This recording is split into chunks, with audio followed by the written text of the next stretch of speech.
Assalamualaikum warahmatullahi wabarakatuh.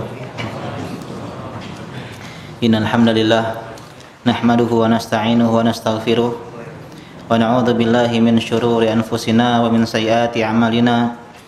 May yahdihillahu fala mudhillalah wa may yudlil fala hadiyalah. Wa asyhadu an la ilaha illallah wahdahu la syarikalah wa asyhadu anna Muhammadan abduhu wa rasuluh. Allahumma shalli wa sallim ala nabiyyina habibina wa syafi'ina wa maulana Muhammadin wa ala alihi wa ashabihi ajmain wa man tabi'ahum bi ihsanin ila yaumiddin. Amma ba'du. Segala puji bagi Allah Subhanahu wa taala yang pada malam yang sejuk kali ini mutirna bi fadlillah wa rahmatihi, kita diberikan hujan karena rahmat Allah Subhanahu wa taala dan karena karunia dari Allah Subhanahu wa taala.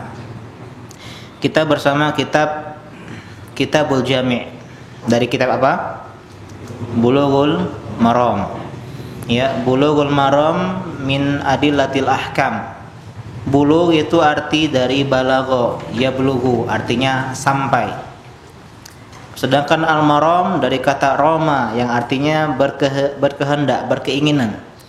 Artinya bulughul maram mencapai keinginan, menggapai tujuan, meraih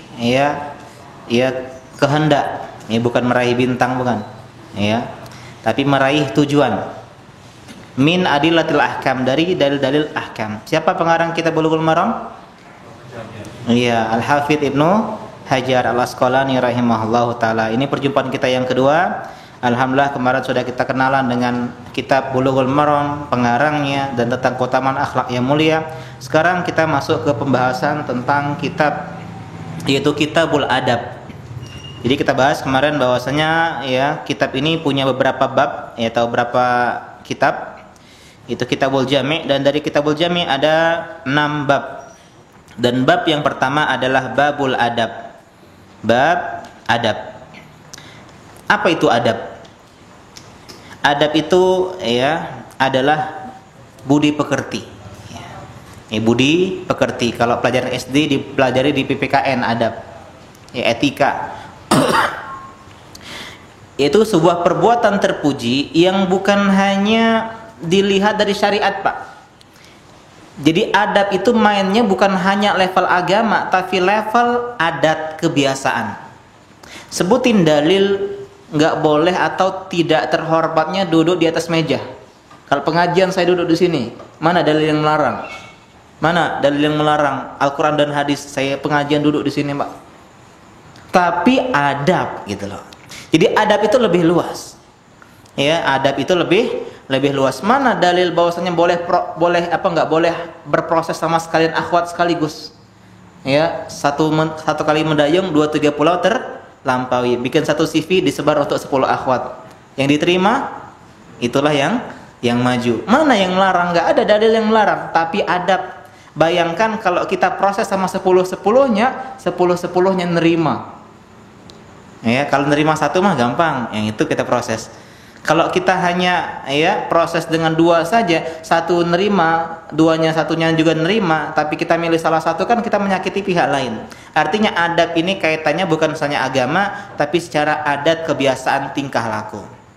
Jadi adab ini bisa di sebagian tempat itu berbeda dengan adab yang lain. Saya, Ustaz Hidayatullah, Ustaz Taufik, pertama kali ke Jember, kami nyari rumah Pak RT, kemudian nanya sama tetangga dekat situ, orang kampung sana yang mukim di sana. Maaf Pak, numpang tanya rumah Pak RT di mana ya? Dijelasin, oh di sono katanya. Oh di situ ya. Kami kan orang Sumatera biasa nonjok pakai telunjuk, Pak. Langsung tiba-tiba wajahnya kayak emosi itu. Kalian ini santri, tapi kok menunjuk dengan telunjuk? Oh maaf Pak, maaf kami dari Sumatera. Kami kurang tahu adab di sini. Ya maaf Pak, di sana Pak, monggo Pak. Adab berbeda di setiap keadaan. Di Arab Saudi, bentuk cinta memegang kepala. Tanda cinta, pegang kepala, cium kepala. Di Palembang, di Prabu megang kepala, begoco. Sebaliknya kalau di Palembang, di Sumatera atau megang pantat itu biasa. Pak, kabar bro? Gitu.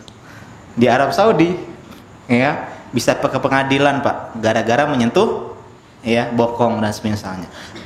Jadi lain padang lain belalang. Inilah yang namanya adab, sehingga hukum landasan adab itu ada dua. Yang pertama hukum syariat, yang kedua adalah adat kebiasaan setempat. Dan ulama sangat memperhatikan yang namanya adab, ya bahkan mereka mengarang kitab tentang adab. Contohnya Imam Bukhari, siapa yang tahu kitabnya yang terkenal? Al-Adabul Mufrad, ya, Adabul Mufrad. Ini tentang adab. Dari adab berbakti ke orang tua, silaturahmi dan semisalnya. Ada juga Raudatul Uqala-nya Ibnu Hibban, Makarimul Akhlaq, Masawil Akhlaq punyanya Kharaiti dan sebanyak ulama yang lainnya. Dan kita akan bahas sedikit ya sebelum kita masuk ke hadis yang pertama, keutamaan belajar adab. Yang pertama, ini perintah dalam agama kita. Kata Nabi SAW dalam sebuah hadis, laisa minna, bukan golongan kami. Artinya bukan termasuk orang yang mengikuti sunnah kaum muslimin. Man, 3 orang, man lam yarham soghirona, orang yang tidak menyayangi yang lebih muda. Maksudnya tidak beradab kepada yang lebih muda, yang lebih junior, yang lebih ya kecil dibandingkan kita secara usia maupun secara yang lainnya. Yang kedua, wa yuqir kabirona, tidak menghormati yang lebih tua dibandingkan kita, baik tua dari keilmuan maupun tua dari umur. Yang terakhir, wa ya'rifu li alimina haqqahu, dan tidak mengenal hak-hak ahli ilmu. Artinya di sini Nabi mengatakan di antara perintah agama ini beradab kepada yang lebih muda dengan menyayanginya, beradab dengan yang lebih tua dengan menghormatinya, dan beradab dengan ahli ilmu dengan menunaikan hak-hak mereka.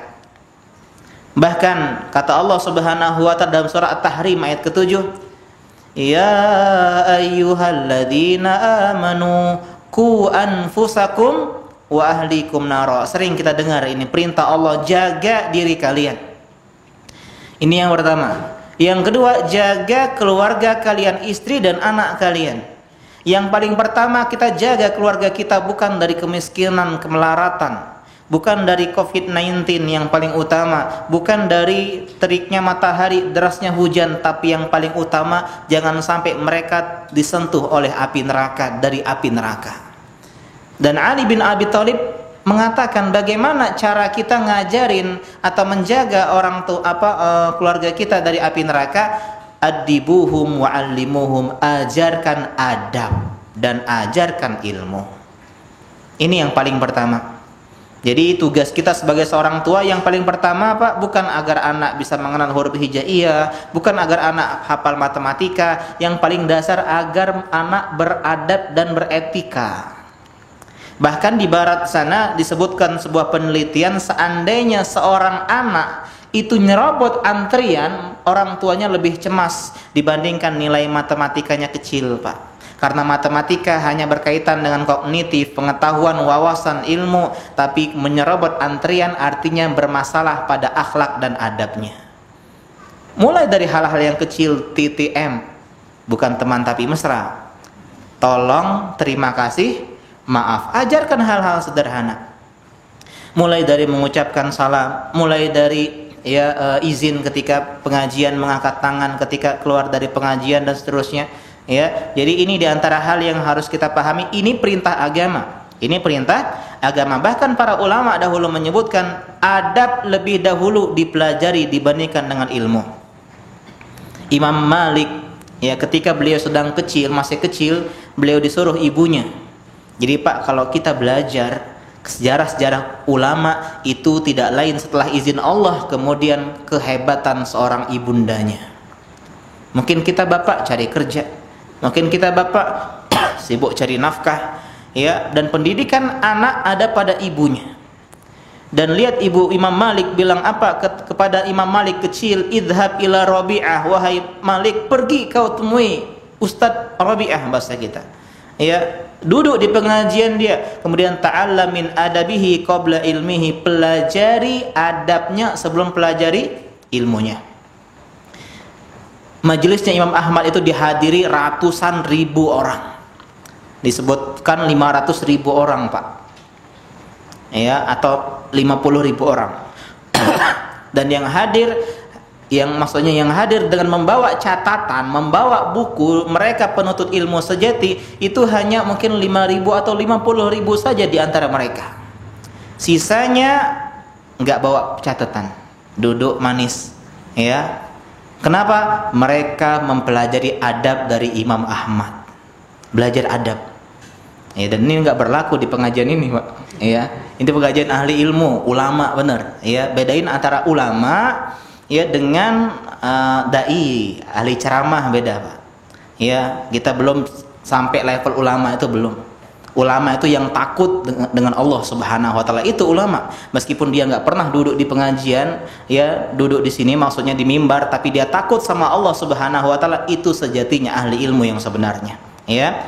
Jadi Imam Malik disuruh untuk belajar adab dulu, bagaimana Rabi'ah berbicara, bagaimana Rabi'ah berkata, berjalan, ya, beradab dan seterusnya. Begitu juga Imam Malik, ya, pernah mengatakan ta'allamal adab qabla an tata'allamal ilma.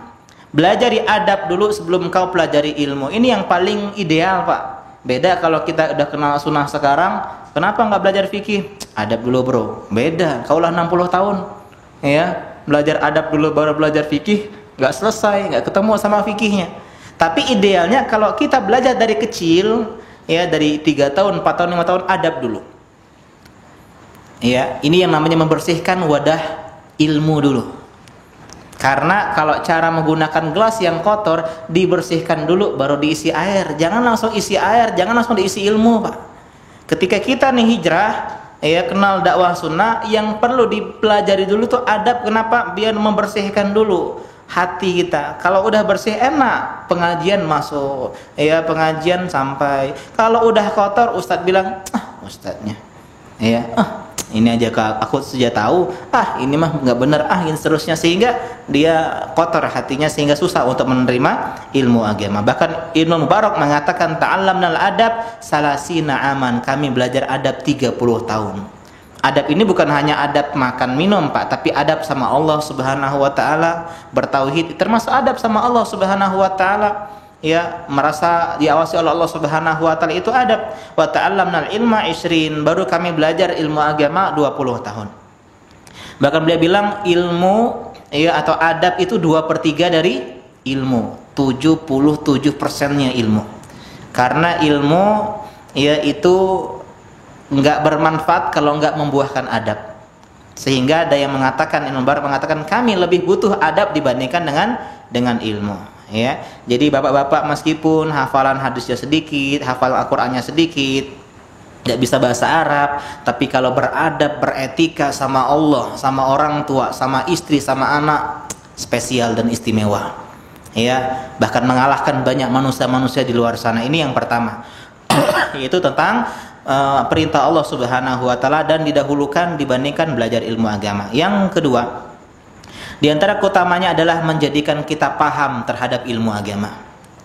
Kalau pengajian suka merengut, suka garuk-garuk kepala yang tidak gatal, apalagi kalau pengajiannya fikih, pengajian yang susah-susah, mungkin ada yang bermasalah di adab kita. Kata Imam Yusuf ibn Husain rahimahullah, bil adabi tafhamul ilma, dengan adablah kau bisa paham ilmu.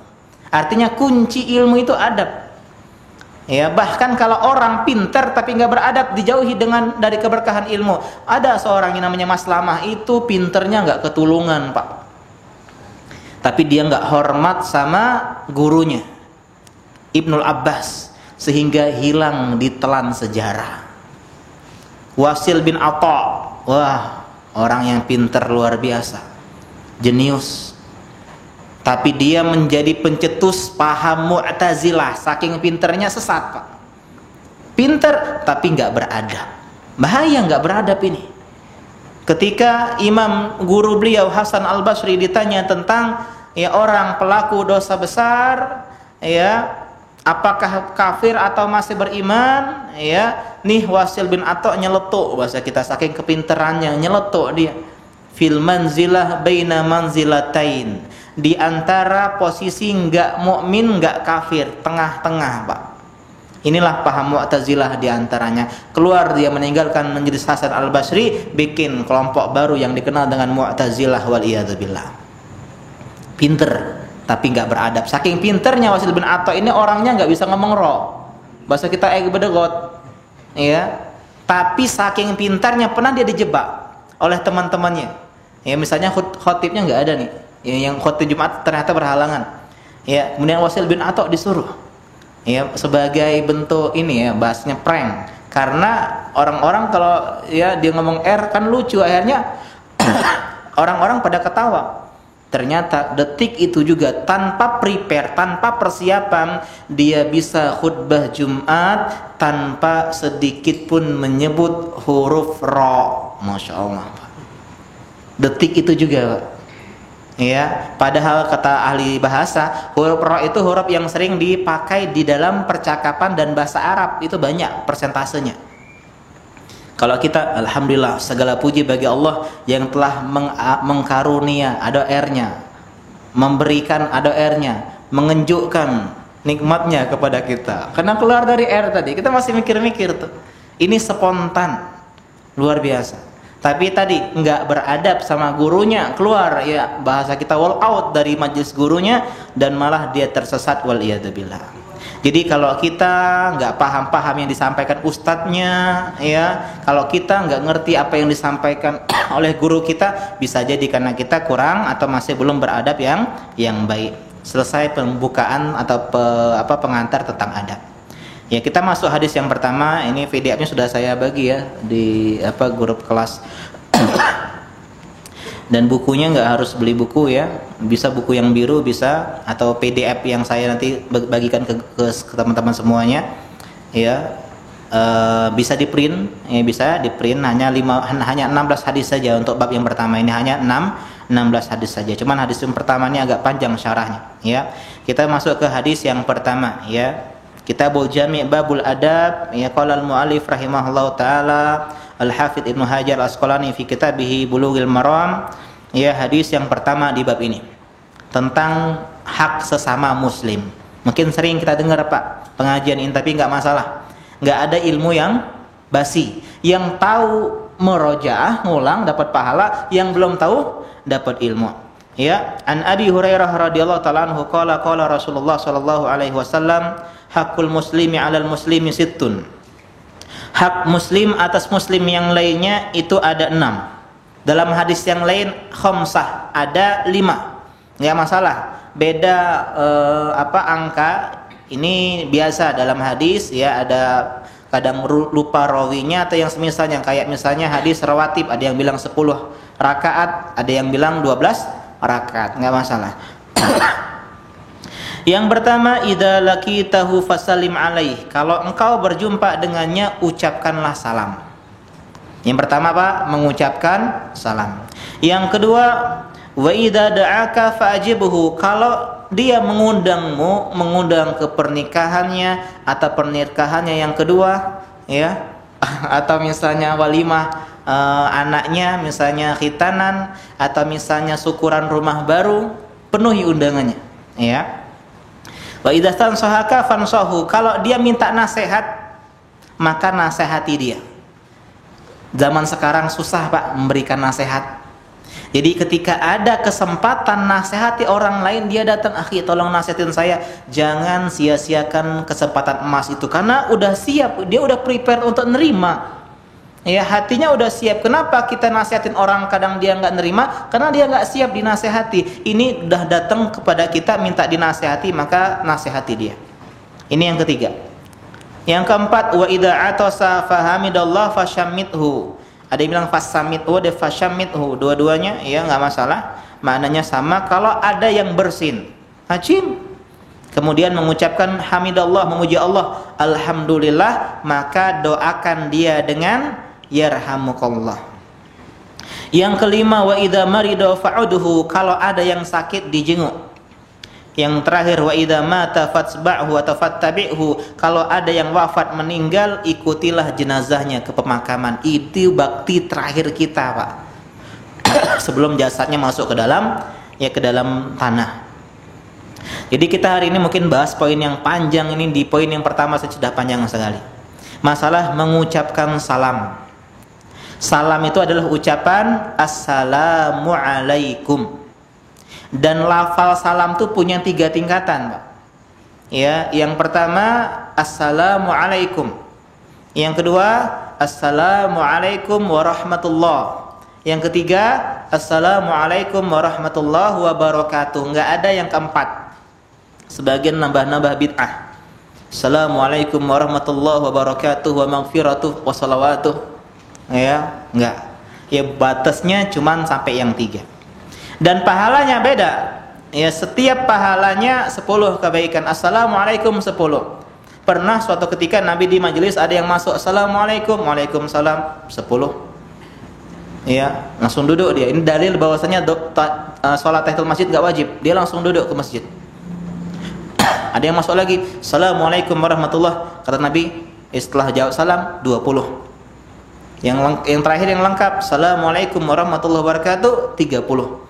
Ya, atau yang sebaliknya. Artinya apa? Artinya pahalanya semakin panjang semakin baik. Adapun alaikas salam sebagian ulama memakruhkan karena ini termasuk ucapan salam kepada ahli kubur. Ya, alaikas salam. Dan ingat Pak, salam itu doa. Doa 3 hal spesial. Selamat. Ini bukan selamat ulang tahun, bukan. Selamat dari segala mara bahaya. Dan kita butuh selamat. Di sini butuh nggak selamat? Butuh. Siapa tahu roboh, nggak ada yang tahu. Ya, tapi nggak, insyaallah ya. Ya, minimal itunya yang roboh. Kipas anginnya enggak. Kita butuh keselamatan di mana saja, Pak. Di jalan tadi kita butuh keselamatan. Siapa tahu diserempet, siapa tahu ada yang ngantuk. Kita butuh keselamatan. Artinya Assalamualaikum, semoga engkau selamat. Semoga Allah berikan keselamatan kepadamu. Ini doa yang spesial, bukan cuma sekedar basa-basi. Yang kedua, rahmat, kasih sayang. Semoga Allah sayang sama kamu, rahmati kamu. Kalau Allah udah sayang sama kita, kita nggak butuh kasih sayang yang lain, Pak.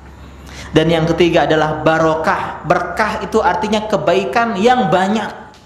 Dari kata birkah, kolam. Kolam itu airnya banyak. Kebaikan yang banyak dan menetap. Artinya didoakan selamat, disayang Allah, diberikan kebaikan yang banyak oleh Allah Subhanahu wa taala, sehingga sangat indah agama Islam ini, Pak. Ya, inilah kenapa kita tuh kurang berterima kasih sama yang salam, karena kita nggak paham maknanya, nggak belajar bahasa Arab. Ya, kira Assalamualaikum, woi, gitu ya. Kayak, woi bro, gitu. Hey, ya. Padahal itu doa yang spesial. Apa hukum mengucapkan salam? Ulama beda pendapat menjadi 2 pendapat. Yang pertama ada yang bilang wajib. Ini pendapatnya ya riwayat Imam Ahmad, mazhab Zahiriyah, dan ada yang mengatakan ini pendapatnya Ibnu Taimiyah rahimahullah. Akan tetapi seandainya pendapat ini kita terima, subhanallah, alangkah beratnya, Pak. Ya, lagi jalan ke mall, Assalamualaikum. Wajib. Kalau enggak atau ditinggalkan berarti berdosa. Alangkah banyak dosa kita. Pendapat yang tepat, pendapat yang kedua, jumhur, sunnah muakkadah. Enggak sampai wajib, ya, sehingga enggak berdosa orang enggak mengucapin salam.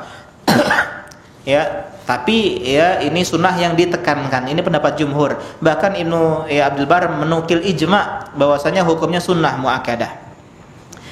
Dan sunnah ini dibagi lagi. Kalau sendirian sunnah aini, sunnah individu. Kalau rame-rame namanya sunnah kifayah. Jadi bukan hanya fardu kifayah, Pak, yang ada. Contoh fardu kifayah, sholat jenazah, mandiin jenazah, ya, makamkan jenazah, itu namanya fardu kifayah, wajib bagi sebagian. Kalau sebagian udah ngerjain, gugur kewajibannya. Ada yang namanya sunnah kifayah, yaitu mengucapkan salam. Kalau kita rombongan masuk ke dalam masjid misalnya, ya, 5 orang atau 10 orang, Assalamualaikum 1 saja, maka gugur sunnah yang lainnya. Ya, alangkah susahnya. Saya pernah ketika ngajar, ya, santrinya terlambat, setiap masuk Assalamualaikum. Anak bilang sekali aja yang salam, mewakilin yang lainnya. Ya, karena merepotkan kalau setiap kali salam kita jawab. Jadi ketika sedang berombongan maka cukup sekali saja, sunnah kifayah. Ketika sudah ada yang mengucapkan salam, gugur sunnah dari yang lain. Nah, sekarang kita bahas kapan waktu disunahkan mengucapkan salam. Ada yang tahu? Sesuai hadis ini apa? Ketika bertemu, ketika berjumpa. Berjumpa kepada sesama muslim. Dan jumpa itu ada dua, Pak. Jumpa secara hakiki dan jumpa secara hukmi. Langsung dan tidak langsung. Kalau jumpa langsung nih ketemu ya di sini, ketemu di pasar, ketemu di jalan, itu namanya berjumpa secara langsung. Kalau nggak langsung gimana? Lewat telepon atau video call. Assalamualaikum. Bertemu, tapi tidak langsung. Tetap sama hukumnya, disunahkan kita mengucapkan salam ketika bertemu, baik langsung maupun tidak langsung. Bahkan kalau kita nih lagi ngobrol berdua, tiba-tiba ada pohon, ya, langsung mencer kayak gini. Jumpa lagi, disunahkan lagi mengucapkan salam. Lagi jalan berdua, ada motor sedang diparkir, kita mencer nih. Ya, cuman parkir, cuman motor yang terparkir yang memisahkan kita. Tetap ketemu, assalamualaikum, waalaikumsalam. Ya, ada mobil lewat lagi, assalamualaikum. Ada akhwat lewat tengah-tengahnya, assalamualaikum. Ke akhwatnya tapi. Nah ya, kita bahas apa hukum mengucapkan salam kepada perempuan. Ya, apalagi orang pasar ya. Ya. Adapun kepada orang non muslim, maka memulainya dilarang dalam Islam. Ini kita bahas di hadis yang ke-9 tentang masalah ini. Dan juga disunahkan dari yang muda kepada yang tua, berkendara pada jalan kaki, jalan pada yang duduk. Sedikit ke banyak ini akan kita bahas pada hadis yang ke-7. Meskipun ada kelas permusuhan, problem, tetap disunahkan mengucapkan salam. Ini diantara indahnya. Kata Nabi, la yahilu li muslimin an yahjura akhahu fawqa salati layalin. Enggak halal seorang mendiamkan saudaranya lebih dari 3 hari. Ya, musuhan, lo gue entit, jadi kelengking. Batasnya 3 hari. Yaltaqiyani, kalau ketemu fayuridu hadza fayuridu hadza. Ngelongos. Ada fulan. Ya pas lagi nak kajian Anwar ada dia. Jadi aku balik beh. Ini kata Nabi, wa khairuhum alladzi yabda'u bis salam. Yang paling baik adalah yang pertama mengucapin salam. Assalamualaikum akhi. Waalaikumsalam. Maaf ya, ana kemarin salah keliru. Enggak apa-apa akhi. Ya, santai be. Tapi tetap balik ya. Tetap balik utangnya misalnya, ya. Intinya meskipun ada yang keles aja disunahkan mengucapin salam, apalagi yang baik-baik saja. Nah, kita bahas sekarang bagaimana hukum mengucapkan salam kepada wanita ajnabiyah. Kalau wanita wanita yang bukan ajnabiyah, wanita mahram, ya, ibu, adik perempuan, istri, ini ya disunahkan juga. Masalahnya wanita ajnabiyah. Sebagian ulama mengatakan tidak disyariatkan laki-laki ke perempuan, perempuan ke laki-laki yang asing, yang bukan mahram. Ini pendapat Hanafiyah. Ada sebagian ulama merinci, membagi, Pak. Lihat dulu orangnya. Kalau wanitanya muda, ya, maka nggak disyariatkan, nggak boleh ngucapin salam. Tapi kalau wanitanya tua, emak-emak, ibu-ibu, nenek-nenek, ya, maka boleh mengucapkan salam. Yang lebih tepat adalah boleh secara mutlak, tapi dengan satu syarat, aman dari fitnah. Aman dari fitnah. Kalau ada pengajian ikhwan akhwat, ya, kita mau keluar, dia mau keluar, assalamualaikum, kira-kira fitnah nggak? Fitnah. Assalamualaikum, waalaikumsalam ukhti, ya, nah, ini fitnah. Tapi kalau kita lagi jalan ke masjid, tiba-tiba ada misalnya orang-orang pada duduk-duduk, ada ibu-ibu, ada gadis-gadis sedang merumpi, assalamualaikum bu, waalaikumsalam, ini nggak masalah. Ustaz Syafiq hafizahullah ta'ala pernah cerita, beliau ketika masih di Libya pernah ngucapin salam. Kalau kan jalan dari kontrakan ke Libya itu jalan kaki ya, di Jakarta, sebelum beliau terima di Madinah, ada rombongan ibu-ibu. Beliau masih muda jelas ya, ganteng juga ya. Dan ketika lewat ibu-ibu itu, assalamualaikum, assalamualaikum, waalaikumsalam. Setiap lewat, kalau ibu-ibu lagi nih, dan ibu-ibu tadi yang masih muda, ada yang sudah tua, ya, jadi bukan tua semua. Sampai suatu ketika mungkin Ustaz Syafiq lagi ada pikiran, lagi gak konsen ya, lagi jalan, tiba-tiba lupa ngucapin salam. Tiba-tiba ibu nyeletuk, yang nggak lagi salam, gitu. Ya. Oh iya Pak, sorry Bu, assalamualaikum Bu, gitu. Ya, artinya boleh-boleh saja dengan syarat aman dari fitnah. Tapi kalau sudah ada desiran hati, ada akhwat yang apalagi cantik, kita lagi lewat, ya, assalamualaikum, takutnya fitnah, ya, maka nggak diperbolehkan kalau fitnah. Ada orang-orang yang tidak disyariatkan disampaikan kepadanya salam. Ada yang tahu nggak? Pernah Nabi diucapin salam, Nabi nggak jawab, lagi ngapain Nabi? Iya, di dalam kamar mandi. Iya. Jadi kalau mau ngecek orang dalam kamar mandi, jangan salam, assalamualaikum, jangan. Iya. Tapi ada orang di dalam, gitu. Iya. Jangan mengucapkan salam kepada yang sedang buang hajat atau di dalam kamar mandi. Karena ada dua kondisi orang nggak disunahkan, nggak disyariatkan zikir. Yang pertama ketika sedang buang hajat, yang ketika sedang berhubungan badan. Ya, jangan ngucapin astagfirullah, ya, la ilallah, jangan. Ya, ini diantara ilmu, ya. Meskipun agak ini, ya, jangan dibayang ini. Yang kedua, ketika orang lagi sholat, ya, lagi sholat, assalamualaikum, ya, maka ini tidak disyariatkan. Kalau dia nggak tahu, contoh kita di rumah nih, kita di rumah, ya, ada yang ngucapin salam, maka kita lagi sholat boleh menjawab salam dengan cara isyarat saja. Ini isyaratnya, Pak. Ya, isyarat. Misalnya kita, assalamualaikum, jangan bilang waalaikumsalam, jangan, batal. Ya, batal sholatnya. Atau kita keraskan bacaan kita, Allahu Akbar, lagi salat duha misalnya, jam 8 ada yang datang. Ini bukan riya, bukan. Biar dia tahu, oh ternyata si fulan sedang lagi sholat. Ini kalau sholat, ya, wajib atau sunnah. Kalau dipanggil ibu, sholat sunnah wajib dibatalkan, kecuali sholat wajib. Terlambat nih mbak-mbak, misalnya dia sholatnya agak akhir waktu jam 2 siang, sholat zuhur, dipanggil ibunya, maka keraskan bacaan kita, Allahu Akbar, ya, biar ibunya tahu, oh si fulanah lagi sholat. Tapi kalau sholat sunnah maka dibatalkan. Kayak kisah Juraij, ya, tahu ya kisah Juraij? Kenapa dia dapat hukuman di fitnah zina oleh orang-orang kampung? Karena dia nggak berbakti sama orang tua. Lagi sholat sunnah dipanggil Juraij, dia lebih milih sholat sunnahnya. Ini nggak boleh kata para ulama. Karena ibunya marah, didoain keburukan, kena dia. Ya, jadi hati-hati. Ya, dari doa orang tua, hati-hati bapak-bapak yang mendoakan.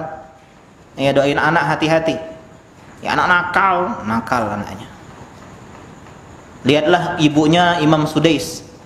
Ya, Sudais ketika kecil, ibunya lagi masak karena tamu bapaknya mau datang, tamu spesial, masak spesial. Datang Sudais, ya, namanya anak kecil, bawa pasir diberikan di atas ke makanan. Kira-kira istri kita marah nggak? Marah. Ini ibu-ibu marah, tapi ibu-ibu soleha. Pergi kau Sudais, jadilah kau imam Masjidil Haram, katanya. Masya Allah, ini doa orang marah nih. Dan benar-benar jadi apa? Imam Masjidil Haram. Ya, doain yang, oh ya anak bayi ini, anak soleh ini, dah, gitu. Ya, anak pinter ini, ya. Tapi yang berat, ya, berat. Ini tentang masalah salam. Ini yang kadang orang salah, Pak. Ketika salam memberikan isyarat, itu ketika sedang lagi sholat disampaikan salam, bukan ketika salam selesai sholat. Assalamualaikum warahmatullah, assalamualaikum warahmatullah. Sering lihat kayak gitu? Iya. Itu bahkan ada larangan dari Nabi Shallallahu Alaihi Wasallam. Bukan bid'ah, Pak, haram, beda. Kalau bid'ah nggak dikenal di zaman Nabi, ini udah dikenal zaman Nabi dan dilarang. Assalamualaikum, assalamualaikum. Ya, peminta duit tidak tahu juga. Ya, kata Nabi, jangan sampai seorang di antara kalian lambaikan tangannya ketika salam seperti ekor keledai. Ya. Salah paham hadis yang tadi, memberikan isyarat ketika salam dalam sholat. Ini salah. Maksudnya ketika lagi sholat ada yang minta salam, kita begini. Mau duduk apapun lagi berdiri. Ya. Kita lanjutkan. Kemudian diantaranya yang lagi azan. Ya, lagi azan, assalamualaikum, waalaikumsalam. Bahaya, dikira bid'ah pula nambah-nambah. Dan juga ketika khutbah Jumat, lagi khutbah Jumat masuk assalamualaikum, woi. Ya. Ini apa? yang masuk, yang mengucapin salam kepada yang lain, ini bagi sebagian ulama, ya, melarang. Termasuk juga yang salam ketika lagi duduk, assalamualaikum, lagi duduk, karena termasuk ucapan yang dilarang. Ya. Adapun ucapan selain salam, contohnya ya, hai, selamat pagi, what's up bro, ya, konnichiwa, ya, atau yang semisalnya, ini sebagian ulama memakruhkan dan sebagian lagi membolehkan. Adapun setelah salam boleh. Ya, selamat pagi setelah salam. Assalamualaikum. Selamat pagi. Apa kabar? Ya boy, gitu. Ini diperbolehkan setelah salam. Kalau dia tanpa salam, sebagian memakruhkan, sebagian lagi membolehkan. Karena ucapin salam hukumnya sunnah, nggak sampai wajib. Ini kondisi yang pertama. Kapan? Ketika bertemu, ketika berjumpa. Ada lagi nggak yang kedua? Kapan disunahkan ngucapin salam? Ketika hendak berpisah. Ya, contoh kita nih selesai majelis nanti, habis sholat mau pulang, assalamualaikum, balik dulu, boleh. Ya, dalam sebuah hadis dikatakan idan taha ahadukum ilal masjid. Kalau selesai majelis, falyusallim, maka hendaklah ucapin salam. Jadi salam itu ketika bertemu dan ketika berpisah. Balik dulu ya, assalamualaikum, waalaikumsalam. Ya. Afwan ya, sudah malam ya, ana selesaiin dulu ya. Assalamualaikum, waalaikumsalam. Dan chatting itu lebih kepada percakapan. Kalau saya pribadi lebih condong kepada percakapan, sehingga disunahkan dengan assalamualaikum, bukan dengan bismillah. Ya, bismillah itu surat pak, surat ya, pengumuman, info begitu, yang ditulis buku ya, atau teks, tugas, skripsi, itu namanya tulisan. Adapun kalau chatting itu lebih kepada percakapan karena intensnya yang berdekatan. Lagi apa?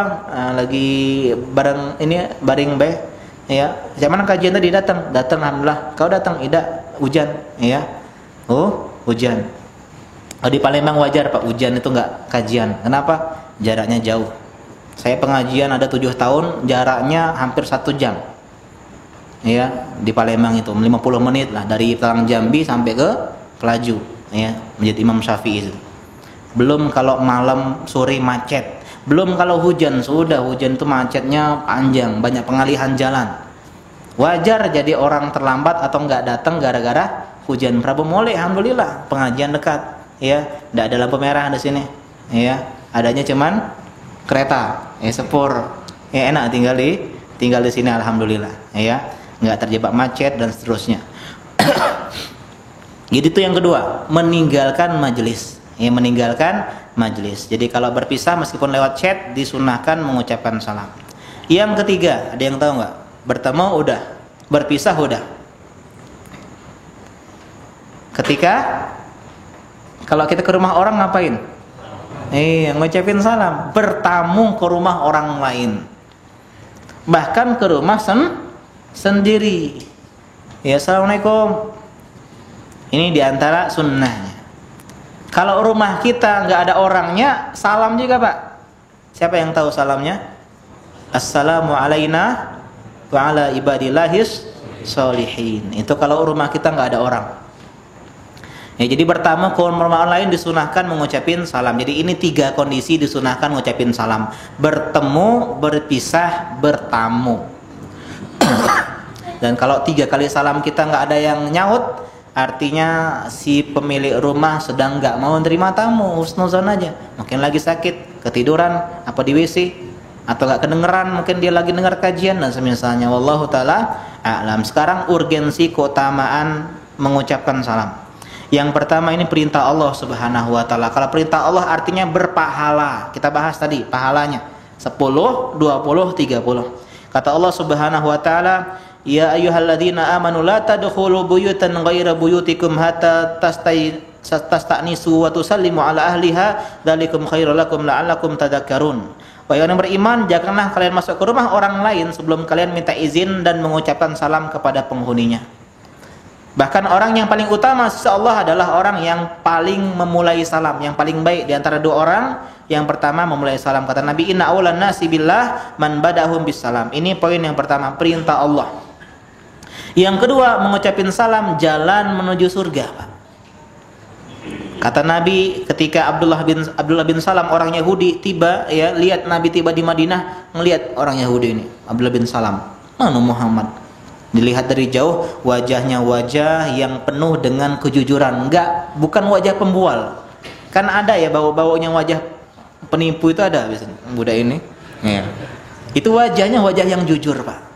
Dan kata Abdullah bin Salam yang pertama kali didengar ucapannya adalah ya ayuhan nas absus salam wa at'imut ta'am wasilul arham wasallu bil laili wa nasun niyam tadkhulul jannata bisalam. 4 hal ujungnya sama semua, ya. Wahai manusia, sebarkan salam, berikan makan, silaturahmi sambungkan, salatlah ketika manusia tidur di waktu malam, kalian akan masuk surga dengan salam keselamatan. Ini diantara 4 adab ucapin salam, ngasih makan, sambung silaturahmi, dan salat malam. Ini poin yang kedua. Jadi ya, kita masuk surga karena mengucapkan salam.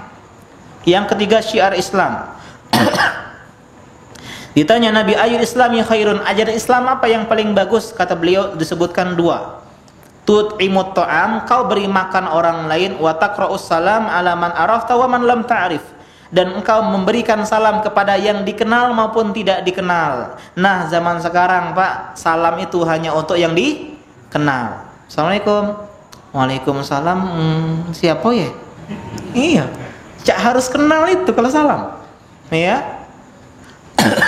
Maka ini diantara tanda kiamat. Dalam sebuah hadis dikatakan inna min asyrati sa'ah an yusallima rajul ala rajul la yusallim alaihi illa lil ma'rifah. Di antara tanda kiamat enggak ada yang ngucapin salam kecuali yang kenal saja.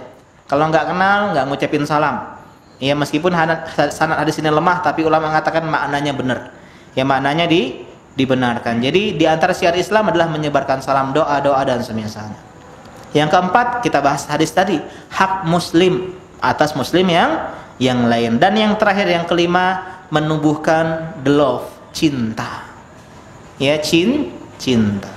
La tadkhulul jannah, kalian enggak akan masuk surga hatta tu'minu, sampai kalian beriman. Wala tu'minu hatta tahabbu, dan kalian tidak akan beriman dengan sempurna selain kalian saling mencintai, sampai kalian saling cinta. Bukan cinta laki-laki ke perempuan, ya, pernikahan bukan cinta karena Allah, Pak. Kalau teman kita sakit, kita sedih. Kalau teman kita nikah, kita senang. Inilah cinta. Teman kita semangat kajian, kita tuh bahagia. Ini cinta. Teman kita futur, kita sedih. Itu namanya cinta karena Allah Subhanahu wa ta'ala. Kemudian kata Nabi, awala adulukum ala syai'in idza fa'altumuhu tahabbtum. Mau enggak saya kasih tahu sesuatu yang kalau kalian kerjain, lakuin, kalian akan saling cinta. Absyus salam bainakum, tebarkan salam di antara kalian. Ini kalau paham maknanya, semoga engkau selamat, semoga dirahmati Allah. Ini buah cinta. Ya, jadi ucapin salam. Selesai tentang masalah mengucapkan salam. Sekarang menjawab salam. Karena ada hadis yang lain, Pak, dalam hadis yang lain hak muslim atas muslim itu 5. Yang pertama adalah raddus salam, menjawab salam. Artinya kesimpulannya, ngucapin salam dan menjawab salam sama-sama hak muslim, baik mengucapkan maupun membalas salam. Sebagaimana mengucapkan salam ada tingkatan, menjawab salam pun ada 3 tingkatan. Waalaikumsalam, waalaikumsalam warahmatullah, waalaikumsalam warahmatullahi wabarakatuh. Dan kita kalau diucapin salam, kata para ulama, meskipun ada khilaf oleh para ulama, minimal menjawab yang sederajat, selevel. Assalamualaikum, minimal waalaikumsalam.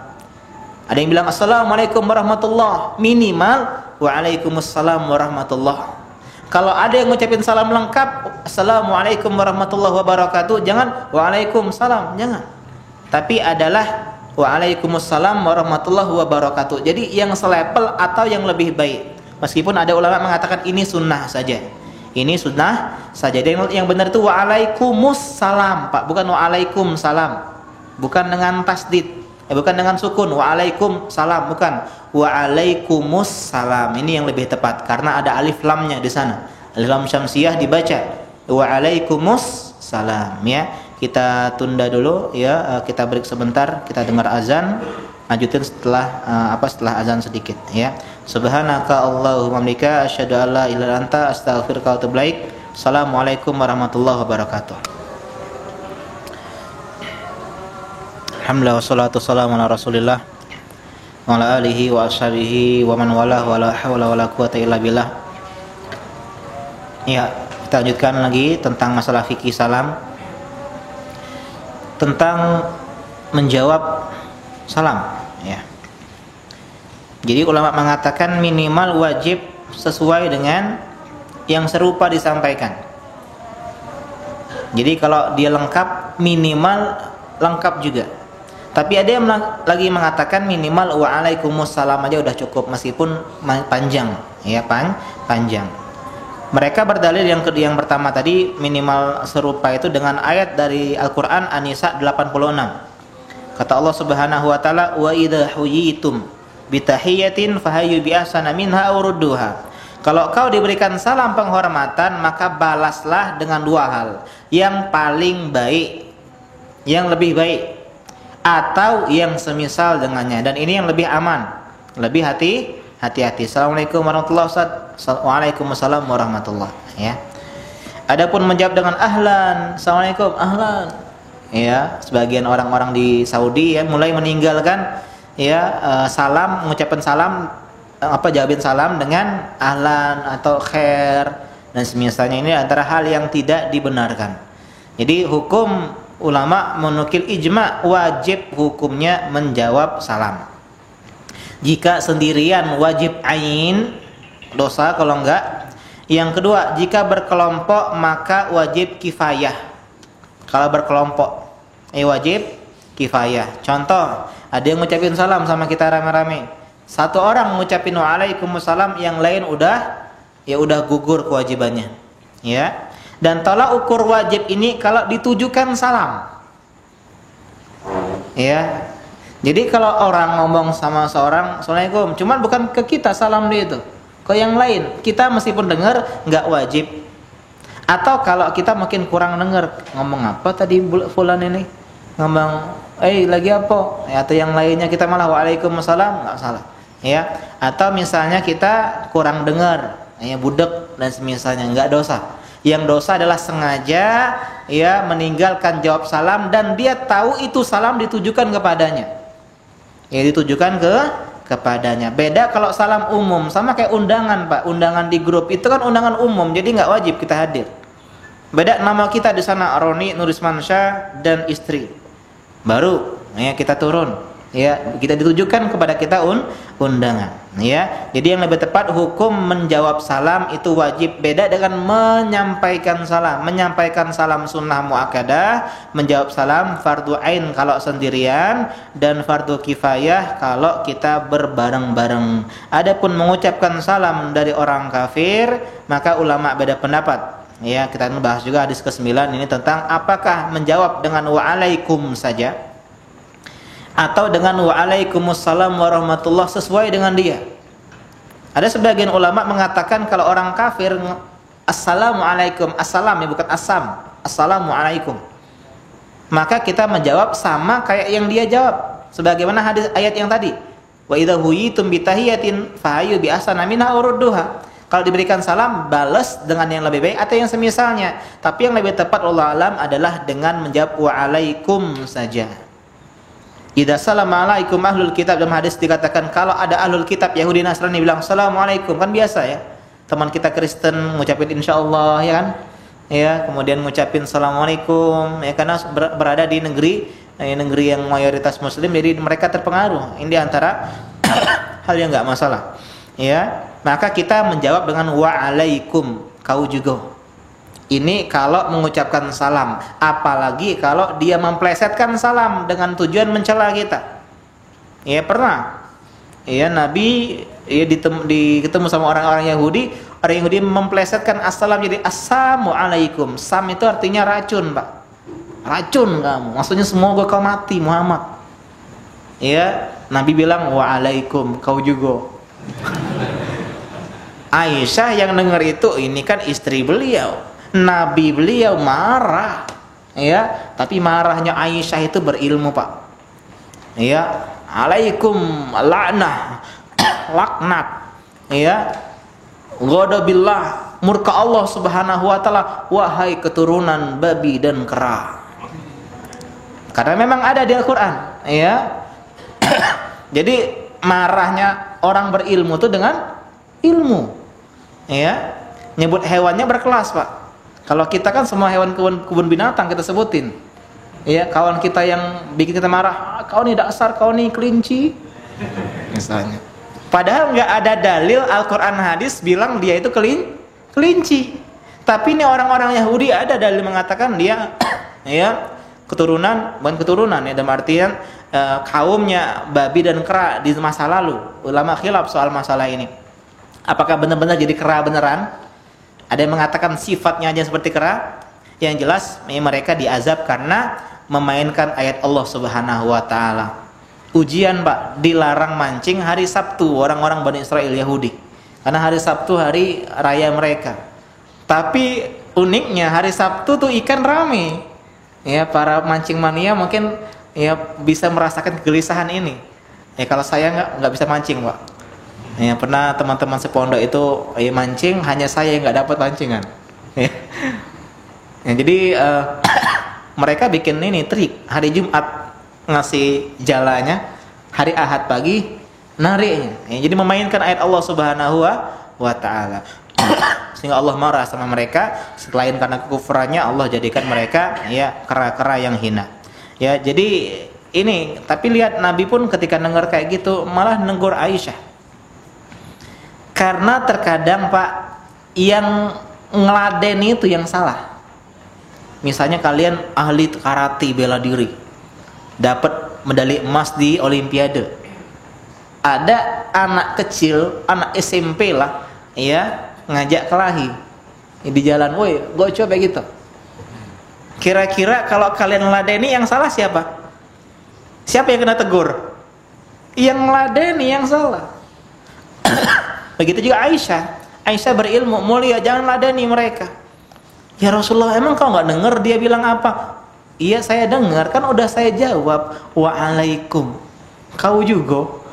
Bedanya doa mereka nggak diterima oleh Allah dan doaku diterima oleh Allah Subhanahu wa taala. Beda. Ya, ini diantara hikmahnya. Jadi kalau ada yang mengucapkan salam dari orang kafir, mengucapin apa? Waalaikum saja. Allahu taala a'lam. Silakan kalau ada pertanyaan ya. Jadi mungkin agak panjang hadis yang pertama ini. Hadis yang lain-lainnya kita akan cepat insyaallah. Kalau nggak ada pertanyaan kita ya tutup ya. Karena biasanya kajian memang nggak lebih dari 1 jam. Konsentrasi kita kalau udah sejam lewat ya susah. Maka mungkin 40 menit kajian, sisanya tanya jawab. Boleh langsung ya maupun pakai kertas ya, kedepannya mungkin pakai kertas. Ya silakan ada yang bertanya. Boleh di luar tema ya.